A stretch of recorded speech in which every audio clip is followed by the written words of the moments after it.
Hello, all my dear Cancerian friends.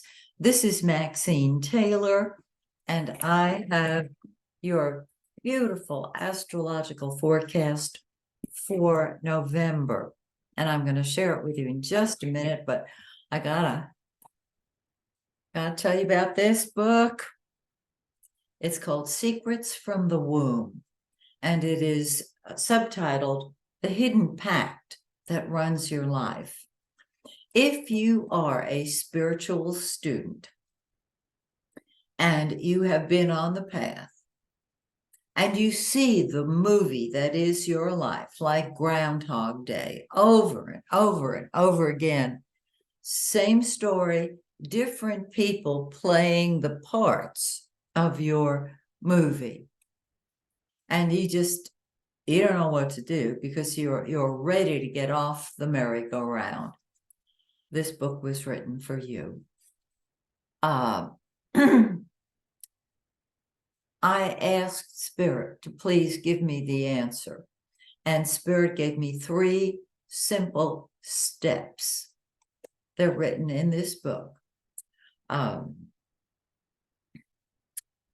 have testimonials from my students and clients whose lives were changed instantly with these 3 steps. My suggestion would be that you go to Amazon, that's where it's located, and order yourself a copy. Also, some people don't want a book. They'd rather have a face-to-face session with me. If that's the case, just go to my website, MaxineTaylor.com, and you can order a face-to-face session with me. So, looking forward to working with you.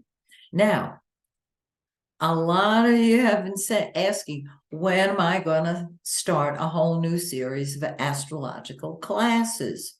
I'm going to start a new series of classes in January. It will be virtual. And if you are interested in studying astrology, if you are a beginner, if you are a student of astrology and you've studied a while and you're confused by how to interpret the chart or forecast it, this is for you also. I'll send out a notice beginning of January. I will tell you. Till then, I'll remind you, and I hope to see you because I'm going to share everything I know about astrology with you if you are interested. Now, the mentoring program that I did pre-COVID, I can't believe it's been that long, is a one-on-one face-to-face session with me on a weekly basis. We use your chart, your birth chart, the charts of your loved ones. Those will be your textbook. In fact, the group class online, the virtual class online, your birth chart, your loved ones' birth charts, they will be your textbooks. So that brings you up to date. And now let's take a look at what is going on here, shall we? First of all, Mercury is getting ready to go into the shadow of the retrograde on November 25th. Prior to going retrograde, when everything gets so confused, you go crazy, or you feel like you're going crazy, and then you think, well, maybe it's not me, maybe it's everybody else. It goes into the shadow of the retrograde before it goes retro. And when it comes out of retrograde and moves direct, which is forward, it also moves into the shadow. When you're in the shadow of the retrograde, it feels like Mercury is retrograde. It's not, but it feels that way. My suggestion to everybody is avoid starting new projects when Mercury is retrograde. Yes, you can start a new project when it's in the shadow, either before it goes retrograde or afterwards. But in the shadow, it feels just like Mercury's retrograde. So there are a lot of details that can trip you up and try and slow you down. Just go for it. Okay? So come back in December, we'll talk. Now, here we go. I need glasses to find my glasses. All righty. Jupiter, the greater benefic. It is the ultimate good guy of the zodiac. It's been retrograde and it's going to stay retrograde for a while. And so it's not living up to its fullest capacity. When it goes direct, oh, it'll be glorious. The 11th house deals with friends and humanitarian projects, group activities, and really keep in mind that it will not express itself completely until it actually goes direct. Okay. However, this is a time when you can still communicate about humanitarian projects. You can get on committees. When Jupiter goes direct, it'll really move forward. Now let's talk about Venus, the pink planet. That's the lesser benefic. Jupiter and Venus are the two good guys of the zodiac. Venus is love and money and beauty and art and all things dealing with love, money, beauty, art. It's in the third house. Are you writing a beautiful book, a romance novel perhaps, a blog? You're thinking beautiful thoughts. You are communicating lovingly with people. Short distance travel, absolutely. On the 8th of November, it moves into your fourth house of home, family, and real estate. So are you buying a house? Are you selling a house? Are you renovating a house? Do you want to spend time with family members? Or do you want to just stay home with the remote in your hand? That's fine. Because the love that emanates from Venus brings love to these areas of life. And this fourth house is home, family, emotional security, and yes, real estate. Now look at this area. The fifth house is fun and games. It's also children. So the yellow planet is the giver of life. It's the sun. That's the center of our solar system. That's the center of your life. And so you have been ready to party. You have been ready to play. You have been playing. I'm going to make a little note here.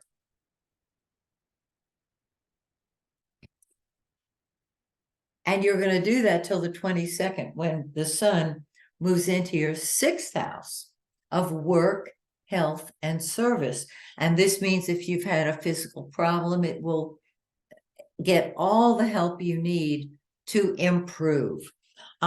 It puts you in a leadership slot at work, not the career, the job itself. This is wonderful. So you're ready to keep playing until the 22nd, and then you throw your energy into your job, your health, your work, and service to others. Mercury is the blue planet. Now remember, it's going to be in the shadow starting the 25th. It has been in your fifth house. Mercury is what we think about and talk about.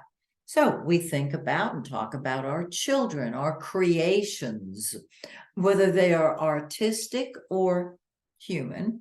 And by the way, our pets, they're our kids too. And so on the 10th of November, Mercury moves into your sixth house, and you're thinking more about your work and your job. Are you writing a book? Mercury can be very helpful. Now, the red planet, Mars. Mars is what is number one to us. It comes first to us. It's what we fight with and fight for. In the fifth house of fun and games, it's passion. We'll fight with our kids. We'll fight for our kids. You can take that passion, because it's in its own sign, Scorpio, and use it into any sporting event you attend or in which you participate. You're ready to party, you're ready to go, you're ready to have fun, have a blast. And then on the 24th, Mars moves into your 6th house.